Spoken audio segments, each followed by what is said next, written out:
నమస్తే అండి. నా పేరు Narendra Kumar. Urban pride India developers OPC private limited is my company.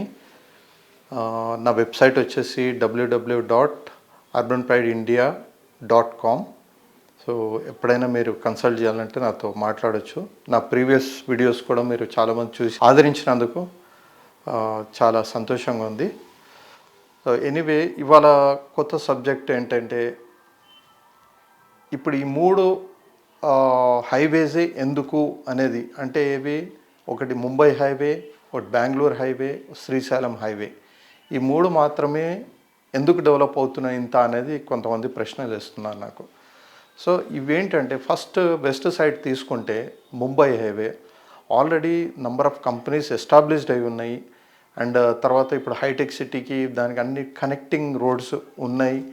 And ఇండ్లు చాలా వచ్చేసాయి అక్కడ. Apartments, villas, high rise towers అన్నీ వచ్చాయి కాబట్టి పాపులేషన్ గ్రోత్ ఎక్కువ ఉండి అక్కడే సెటిల్ అవుతున్నారు కాబట్టి ఇంకా డెవలప్ అవుతూ పోతుంది. అంటే రేట్స్ ఇప్పుడు 25,000, 30,000, 35,000, 40,000 దాకా కూడా వెళ్ళిపోయాయి Mumbai highway. So let us give అంటే అక్కడ ఆ గ్రోత్ వచ్చేసింది కాబట్టి ఆ వాల్యూ పెరుగుతూనే ఉంది, ఇంకా పెరుగుతుంది అనేది కూడా స్కోప్ ఉంది. కాకపోతే నేను రియల్ ఎస్టేట్ వర్డ్స్లో నేను చెప్పాల్సింది ఒకటే, ఎవరికైనా అడ్వైజ్ ఏం చేస్తానంటే, పెరిగిన దగ్గర జస్ట్ యాజ్ ఎ ఇన్వెస్ట్మెంట్ ఆలోచన చేసేవాళ్ళు ఉండడానికంటే ఓకే, పర్వాలేదు. లేతే జస్ట్ ఫర్ ఇన్వెస్ట్మెంట్ నేను ఇవాళ పెడతానండి, నా రూపాయి పెరగాలి, నాకు వాల్యూ రావాలి అనుకున్న వాళ్ళకు నేను అడ్వైజ్ ఇచ్చేది Bengaluru highway as well as Srisailam highway and also Sagar highway. And farm land concept కనుక వెళ్ళాలనుకుంటే వికారాబాద్ హైవే. మీరు ఈ 4 హైవేస్ ప్రిఫరెన్స్ ఇవ్వచ్చండి, పెట్టవచ్చు డబ్బులు. ఫస్ట్ ఎగ్జాంపుల్ తీసుకుందాం మనం, యాచారం సాగర్ హైవే. కొంగరకలాన్లో ఇప్పుడు ఫాక్స్కాన్ చాలా ఫాస్ట్గా డెవలప్ అవుతుంది, చాలా ఫాస్ట్ డెవలప్ అవుతుంది. కేన్ కూడా ఆల్రెడీ ల్యాండ్ క్లీన్ చేస్తూ నిన్న 2 days బ్యాకే నేను వెళ్ళొచ్చా. వాళ్ళు క్లీనింగ్ కూడా స్టార్ట్ చేశారు, వాళ్ళ వర్క్స్ కూడా స్టార్ట్ అవుతున్నాయి కేన్ కంపెనీ. అండ్ ఫాక్స్కాన్ అయితే ఆల్రెడీ ఆల్మోస్ట్ 50-60% వర్క్ కంప్లీట్ చేశారు. వాళ్ళు వాళ్ళ కమిట్మెంట్ ఫస్ట్ ఇనిషియల్ స్టేజ్లో 30,000 to 35,000 ఎంప్లాయ్మెంట్ కమిట్మెంట్ ఉంది. సో దీనివల్ల ఏంటంటే ఇది సాగర్ రోడ్కి దగ్గరగా ఉంది, సాగర్ రోడ్కి అండ్ శ్రీశైలం హైవేకి మధ్యలో ఉంది ఫాక్స్కాన్. సో దానివల్ల ఈ కొంగరకలాన్, ఆదిబట్ల, సాగర్ హైవే, శ్రీశైలం హైవే ఇవన్నీ కూడా దీన్ని బేస్ చేసుకొని కూడా మంచి గ్రోత్ అవుతుంది. ఎగ్జాంపుల్ ఫాక్స్కాన్ లేకున్నా మన ఫార్మసిటీ రద్దు అనే మాట ఒకటి వచ్చింది గవర్నమెంట్ రాగానే.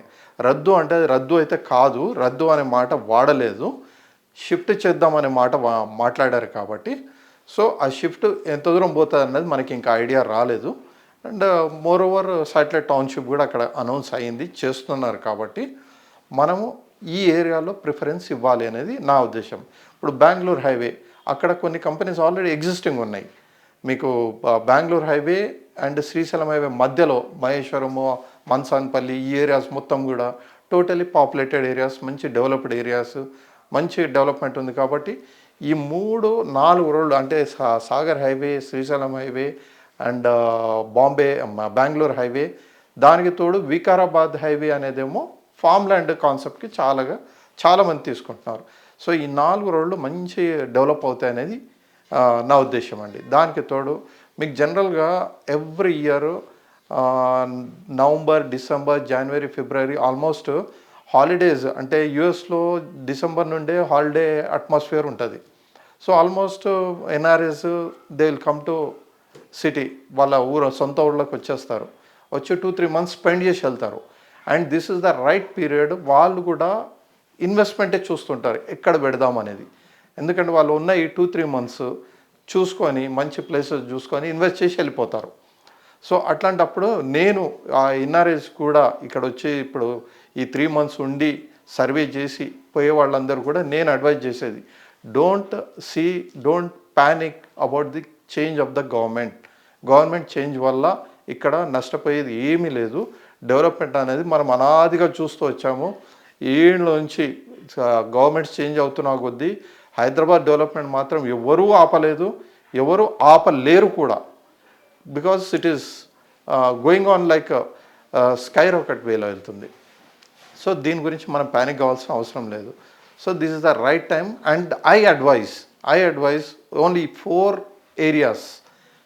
ఏరియాస్లో కమింగ్. ఇప్పుడు నాట్ ఓన్లీ కంపెనీస్, ఇండ్లు డెవలప్ అవుతున్నాయి, ఇప్పుడు మెట్రో కనెక్టివిటీ వస్తుంది. మెయిన్ ఏంటంటే ఇన్ఫ్రాస్ట్రక్చర్ డెవలప్మెంట్ ఉన్న చోట ఇండ్లు కట్టడము, పబ్లిక్ ధైర్యం చేసి రావడం, ఉండడం. ఇప్పుడు తుక్కుగూడ నుండి మీరు చూస్తే అన్ని విల్లా ప్లాట్స్ అండి, అన్ని విల్లాసే, దట్టు హై కాస్ట్ విల్లాస్, 3 కోట్లు 4 కోట్లు 5 కోట్ల విల్లాస్ ఒక్కొక్కటి. సో వీళ్ళంతా వచ్చేస్తున్నారు, అంతా విఐపీస్ కూడా they are preferring to stay this area because it is going to be 6-lane road and it is going to be connected to Tirupati road కూడా అనొచ్చు. This is a connecting road to మా చెన్నై అనొచ్చు. ఇప్పుడు Somasila project hanging bridge వస్తున్నది, తిరుపతి వెళ్ళడానికి 90 kilometres save అవుతున్నది. ఇవన్నీ మనకు తెలిసిన సబ్జెక్ట్సే. సో ఎందుకు అనే క్వశ్చన్ మార్క్ అక్కర్లేకుండా ఇవన్నీ ఉన్నాయి.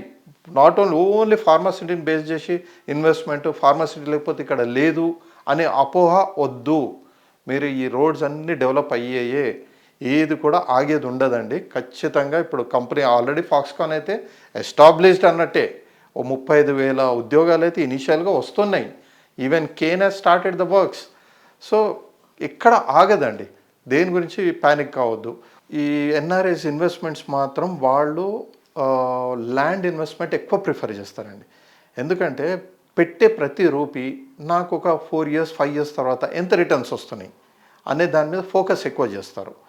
ఈ విల్లాస్, అపార్ట్మెంట్స్ ఇవి తీసుకున్న వాళ్ళు ఏంటంటే వాళ్ళు ఇమీడియట్ స్టే చేయడానికి, ఎగ్జాంపుల్ ఎంప్లాయీస్ ఉంటారు, వాళ్ళు హార్డ్ అండ్ మనీ పెట్టేసుకొని ఒక ఇల్లు ఉందాము, రెంటెడ్ హౌస్ ఎందుకు, ఇన్ని రోజులు మనం రెంటెడ్ ఉన్నాము, సరే ఇక్కడ కనెక్టివిటీ ఉంది. మెయిన్ ఏంటంటే వాళ్ళు చూసేది కనెక్టివిటీ, వాళ్ళ వర్క్ ప్లేస్కి ఉండే ప్లేస్కి కనెక్టివిటీ పర్ఫెక్ట్గా ఉందనుకోండి, డెఫినెట్లీ దే విల్ బిల్డ్. అది 20 కిలోమీటర్సా 30 కిలోమీటర్సా ఇవాళ మీన్ చేయట్లేదు. కిలోమీటర్ డిస్టెన్స్ అనేది పోయింది. ఎన్ని కిలోమీటర్స్ అనేది కాకుండా 20 minutes drive, 30 minutes drive, 15 minutes drive అనే మాట వచ్చింది ఈ రోజుల్లో. ఒకప్పుడు 60 కిలోమీటర్ స్పీడ్ వెహికల్, కార్ వెళ్ళాలంటే 60 కిలోమీటర్ స్పీడ్లో వెళ్తున్నారు అని. ఇవాళ 100-120 కిలోమీటర్ స్పీడ్ కూడా ఈజీగా డ్రైవ్ చేస్తున్నారు. సో ఇప్పుడు వచ్చే టాక్ మాత్రం వాట్ ఈస్ ద డిస్టెన్స్ అంటే కిలోమీటర్స్లో కౌంట్ అయ్యే డేస్ పోయాయి. 15 minutes డ్రైవ్లో వెళ్తున్నామా మనం వర్క్ ప్లేస్కి, రెసిడెన్షియల్ ప్లేస్కి ఎంత డిస్టెన్స్ ఉంది అది చూసుకుంటున్నారు. Okay, this is the time I can reach within 20 minutes to my office అనగానే ఓకే లెట్ అస్ బిల్డ్, ఇక్కడ కట్టుకుందాం అని నలుగురు కలుసుకొని. ఎట్లా ఉందంటే ఇవాళ ఒక్కరు కూడా కాకుండా అందరు యూనిటీగా, ఇప్పుడు మా దగ్గర కంపెనీలో ఇన్వెస్ట్ చేసే వాళ్ళు కూడా ఎన్ఆర్ఐస్ వాళ్ళు ఎవరు వచ్చినా గ్రూప్గా వస్తున్నారు. సరే నేను ఒక 1000 గజాలు తీసుకుంటాను, నువ్వో 1000 తీసుకో, నువ్వో 1000 తీసుకో అని 10 మంది. ఇప్పుడు రీసెంట్గా ఒక డీల్ నాకు జరిగింది, యుఎస్ నుండే క్లయింట్స్ 1000 square yards ఒక్కొక్కరు, అట్లా 14 మంది 14,000 గజాలు పక్క పక్కన తీసుకున్నారు. ఏంటంటే ఒకరికొకరు ధైర్యం కూడా, రేపొద్దున డెవలప్ చేసుకుందామన్నా కంబైన్డ్గా చేసుకుంటే ఆటోమేటిక్ ఏరియా మొత్తం డెవలప్ అవుతుంది. సో ఎప్పుడు కూడా డెవలప్మెంట్ అనేది ఎవరో ఒకరు ముందుకు వచ్చి ధైర్యంగా పని చేస్తేనే ముందు పోతుంది. సో అన్నీ మనం గవర్నమెంట్ మీద డిపెండ్, అన్నీ వాళ్ళు చేస్తేనే మనము అనే ఆ థాట్ ప్రాసెస్ నుంచి బయటికి రావాలండి. వచ్చేసి ఇన్వెస్ట్మెంట్ అనేది ధైర్యంగా చేసుకోవాలి. చేసుకుంటే డెఫినెట్గా రూపీకి రూపీ వస్తుంది. That is the only scope in real estate. ఏ బిజినెస్లో కానీ దీంట్లో కానీ ప్రతి బిజినెస్ మ్యాన్, మీకు ఒక లాజిక్ చెప్తున్నానండి, ప్రతి business man of different this thing product కావచ్చు, ఎనీథింగ్ కావచ్చు, ప్రతి బిజినెస్ ఆర్ ప్రతి ఎంప్లాయీ హూఎవర్ ఇట్ ఈస్, వాళ్ళు ఏం సేవింగ్స్ ఉన్నా వాళ్ళకున్న స్కోప్ అల్లా ఇన్వెస్ట్ చేసి పెట్టుకునేది రియల్ ఎస్టేట్ మాత్రమే. అల్టిమేట్గా డబ్బు వచ్చి పెట్టేది రియల్ ఎస్టేట్లోనే. రియల్ ఎస్టేట్ గ్రోత్ అనేది ఇప్పుడు ఫ్యామిలీ కూడా ఇవాళ 2 స్టార్ట్ అవుతుందండి, హస్బెండ్ వైఫ్, రేపు 2 పిల్లలు అవుతారు, మళ్ళీ వాళ్ళకి పిల్లలు అవుతారు, వాళ్ళకి పిల్లలు అవుతారు, వింగ్ పెరుగుతూ ఉంటుంది. అట్లాంటప్పుడు మీరు ఇవాళ మేము ఇద్దరేమో ఉన్నాం, నాకు ఈ 200 కాదు చాలు అనుకుంటాం. కానీ మనకు వచ్చే ఫ్యూచర్ ఫ్యామిలీకి కావాలి కదా, స్ప్రెడ్ కావాలి కదా, దాని గురించి అనే ల్యాండ్ ఇన్వెస్ట్మెంట్ పెడుతుంటారు. ల్యాండ్ అందుకే పాపులేషన్ ఇలా పెరుగుతూ ఉంటుంది, ల్యాండ్ మాత్రం అంతే ఉంటుందండి. మనకు తెలుసు 3 parts water 1 part land. 1 part ల్యాండ్లో కూడా only 20% of the land is usable land, మిగతా అంతా ఫారెస్ట్ ఏరియా. సో ఈ 20%లో పాపులేషన్ పెరిగిన కొద్దీ ల్యాండ్ తగ్గుతూ ఉంటుంది. ల్యాండ్ వాల్యూ పెరగడానికి this is the main reason. So land investment always increase అవుతుంది. ఏ డెవలప్మెంట్స్తో సంబంధం లేదు. ఈ డెవలప్మెంట్స్ అన్నీ యాడెడ్ అడ్వాంటేజెస్ అండి మనకు. అవుటర్ రింగ్ రోడ్ వచ్చింది, it is an added advantage for our investment. Regional ring road వస్తుంది, యాడెడ్ అడ్వాంటేజ్. కంపెనీస్ వస్తున్నాయి, యాడెడ్ అడ్వాంటేజ్. ఇవన్నీ లేకుండా మీ ల్యాండ్ వాల్యూ స్లో పెరుగుతూ ఉంటుంది ర్యాపిడ్గా. హెవీ గ్రోత్ కావాలంటే కంపెనీస్ రావాలి, ఎంప్లాయ్మెంట్ రావాలి. సో ఇవి దీని గురించి గవర్నమెంట్ ఫోకస్ చేస్తూ ఉంటుంది. Any government they will focus how to enhance the land. అంటే మీరు కొన్నారు, ల్యాండ్ కొని పెట్టుకున్నారు, దాని వాల్యూ పెరగాల. వాల్యూ పెరగాలంటే సంథింగ్ షుడ్ బి డన్. అది వాళ్ళు చేయడానికి పక్కన గవర్నమెంట్ ఉంది. దాని మీద డిపెండ్ అయ్యి మనం ఇన్వెస్ట్ చేయాలనేది అవసరమే లేదు. ల్యాండ్ పెట్టింది ఖచ్చితంగా పెరగడానికే, తరగడానికి మాత్రం కాదు. మీ రూపీ బ్యాంకులో పెడితే 8 సంవత్సరాలు పడుతుంది కదా డబల్ కావడానికి. సరే 8 సంవత్సరాల్లో వెయిట్ చేయండి మీరు ఇన్వెస్ట్ చేసి. You will see the difference. అరే నేను బ్యాంకులో పెడితే ఎంత పెరిగింది నాకు, నేను ల్యాండ్ మీద అదే 8 సంవత్సరాలు పెట్టి కూర్చుంటే ఎంత డిఫరెన్స్ వచ్చింది. అది మీకు చెప్పాల్సిన విషయం కాదు. ప్రూవ్ అండ్ రికార్డ్ ట్రాక్ వెనకకి వెళ్ళి మనము ఓ 40-50 సంవత్సరాలు వెనక్కి వెళ్ళి చూస్తే కూడా అప్పటికి ఇప్పటికి ఎంత డిఫరెన్స్ వచ్చింది. ఈరోజు పాత యాన్సెస్ట్రల్ ప్రాపర్టీస్ పెట్టిన వాళ్ళు ఇవాళ ఎంత ఎంజాయ్ చేస్తున్నారు. థర్డ్ జనరేషన్ వచ్చే వరకు ఆ భూములు అమ్ముకొని ఆ భూములతోనే వాళ్ళు ఇవాళ they are enjoying the life because of that investment. ఆ పూర్వం వాళ్ళు పెట్టి ఉన్నారు ల్యాండ్ కాబట్టి ఇవాళ. అప్పుడు ఆ 40-50 ఏళ్ల కింద వాళ్ళకి ఓఆర్ఆర్ వస్తుందని తెలుసా, రీజనల్ రింగ్ రోడ్ తెలుసా, కంపెనీస్ తెలుసా, మార్కెట్ ఇట్లా గ్రో అవుతుందని తెలుసా. జస్ట్ వాళ్ళ విజన్ ఏమంటే నా ఫ్యామిలీ గ్రో అవుతుంది, నా పిల్లలు మనవలు మనవరాళ్ళు వాళ్ళందరికీ అకామిడేట్ కావాలి, ల్యాండ్ ఉండాలి అన్న ఉద్దేశంతో కొన్నాయి తప్ప ఇవన్నీ డెవలప్ అవుతాయి రేపు అని పెట్టలేదు. ఇవన్నీ యాడెడ్ అడ్వాంటేజ్, ఇవన్నీ వస్తూ ఉన్నాయి. అప్పుడు ఏం తెలియదు, ఇప్పుడు మనకు తెలుసు ఏం కాబోతుంది అన్నది కూడా మనం విజువలైజ్ చేసుకోవాలం. Each and every person is educated, అందరికీ నాలెడ్జ్ ఉంది. గూగుల్ సెర్చ్ చేస్తే ప్రతి విషయానికి ఆన్సర్ ఉంది. ఇంత తెలిసినాక కూడా ప్యానిక్ అవుతున్నారు. అలా ప్యానిక్ కావడానికి వీలు లేదు. ధైర్యంగా ఇన్వెస్ట్ చేయొచ్చు. మంచి టైం కూడా ఇప్పుడు హైదరాబాద్ ఇన్వెస్ట్మెంట్. బికాస్ స్టిల్ హైదరాబాద్లో మనకు స్క్వేర్ యార్డ్స్లో ల్యాండ్ దొరుకుతుంది. You take any metropolitan cities, Madras, Chennai, Calcutta, Mumbai, Bengaluru, ఇవన్నీ మీరు మెట్రోపాలిటన్ సిటీస్లో చూడండి. The land is sold in square feets. నా స్టిల్ హైదరాబాద్లో మీకు స్క్వేర్ యార్డ్స్లో దొరుకుతుంది. So take the advantage of this time, this period. Try to invest. భయపడకండి, ఏమి ఇబ్బంది జరగదు. మనకు ఏ గవర్నమెంట్ వచ్చినా కానీ అది యాక్ట్ చేయడానికి కొద్దిగా టైం పడుతుంది సెట్ కావడానికి. And almost they have even our new CM, is a realtor in his life.